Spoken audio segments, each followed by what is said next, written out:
It's kind of fun.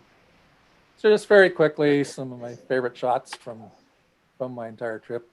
Of course, Cadillac Ranch, slightly different view than the first one I showed you, and you can see the gap just on the right there where the fence car was at one time, and it burned, as I say, several years ago. Blue Swallow Motel in Tucumcari. Normally, when it's open, there's sort of a vintage old hotel or vintage car that's parked in front of the door, and you see a lot of photographs of essentially this view, but with that old car parked there. And of course, in Albuquerque, this building just kind of, I just kind of like the symmetry and the hanging bunches of chilies and so on. Winslow, Arizona, again, the famous standing on the corner, and some neon signs in Williams. Call this my Route 66 metaphor. This was from Essex, but sort of the Route 66 shield on the highway, road shield, and a crumbling building in the background. It's a bit of a metaphor for a lot of Route 66, not all of it. I'd say a lot of it is thriving now on tourism. And of course, the famous Roy's Motel Cafe. And then those old buildings in Daggett, just kind of played around and did a bit of a vintage treatment to them.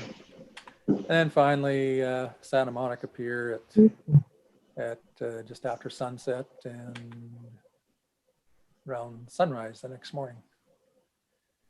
So if you want to travel Route 66, there's no end to resources. There's books you can buy. There's lots of information on the internet. You can buy this set of maps that show Route 66 in each state. And every state pretty much has its own Route 66 association. So if you Google that, you'll find lots of information. It's my own take, kind of what I've learned or been learning, and it's still a learning process about Route 66, but basically a change in philosophy from highways that link communities to interstates that provided for fast travel really was significant to the communities along Route 66. And that's really what kind of caused the death of Route 66, this whole change in philosophy of what a highway should be. And so when towns were bypassed by I-40 or other highways, when Route 66 was decommissioned, some communities survived and thrived, while others, it was the death knell. For those communities that probably the ones that were hardest hit were those that really sprung up to service Route 66 travelers with service stations, motels, and so on. And those towns are pretty much just skeletons of former businesses now. On the other hand, the towns that had other forms of commerce going for them,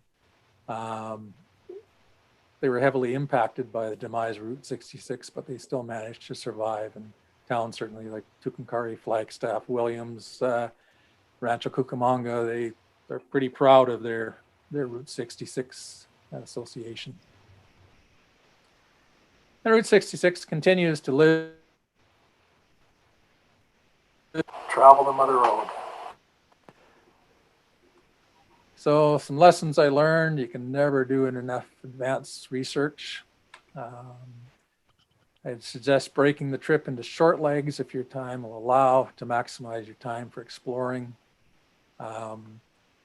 Certainly from Indio, I've done day trips to Needles and that area, Goffs, done overnight trips. The trip I did from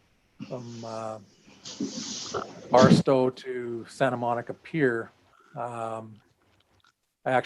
spent 3 days doing that.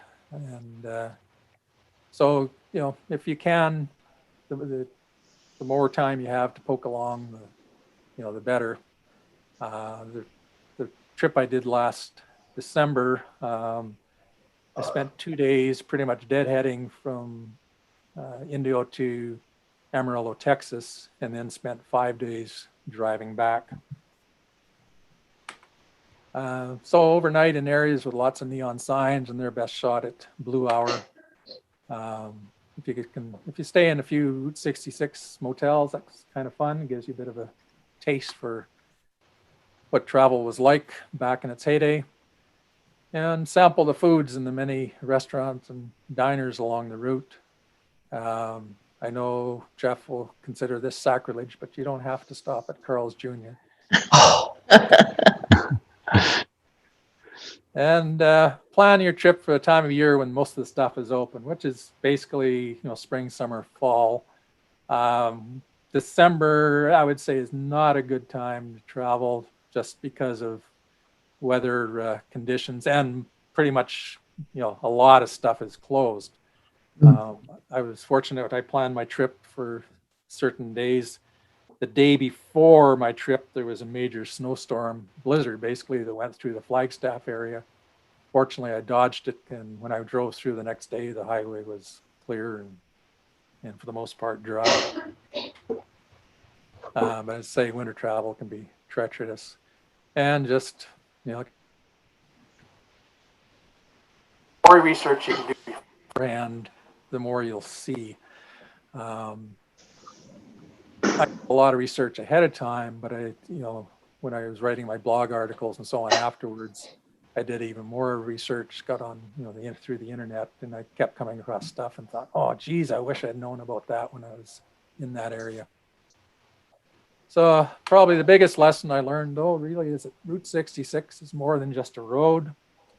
It's a glimpse into our past. It's a vision of the future. It's about hopes and dreams. It's about success. It's about heartache.